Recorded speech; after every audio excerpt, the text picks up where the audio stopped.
السلام علیکم ورحمۃ اللہ وبرکاتہ۔ ایک سوال یہ ہے کہ جس شخص کے ذمے رمضان کے روزوں کی قضا ہو، اس کے لیے نفلی روزہ رکھنا کیسا ہے؟ تو اس سلسلے میں سوال یہ آیا ہوا ہے کہ جو آدمی رمضان کے روزوں کی قضا ابھی نہیں کیا ہے، اس کے لیے نفلی روزے مثلا شوال کے 6 روزے، اسی طرح عشر ذی الحجہ کے روزے، اور اسی طرح عاشوراء کے 2 روزے، یعنی محرم 10ویں 11ویں کے روزے، یا 11ویں یا 9ویں 10ویں کے روزے محرم کے، اگر وہ رکھتا ہے تو اس سلسلے میں اس کا کیا حکم ہے، اس کے لیے کیا صحیح ہے؟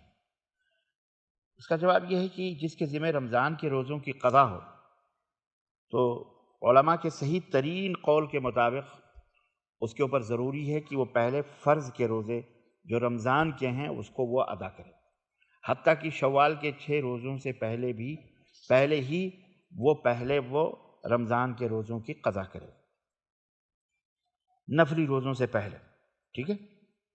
کیونکہ فرائض نوافل سے اہم ہے، نوافل نہ بھی ادا کرے تو گنہگار نہیں ہوگا، لیکن فرائض اگر چھوڑ دے تو وہ گنہگار ہوگا۔ اس لیے ضروری ہے کہ وہ پہلے فرض روزوں کی قضا کرے، پھر وہ نوافل روزے رکھے۔ اللہ ہمیں کہنے اور سننے سے زیادہ عمل کی توفیق عطا فرمائے۔ واللہ اعلم بالصواب۔ السلام علیکم ورحمۃ اللہ وبرکاتہ۔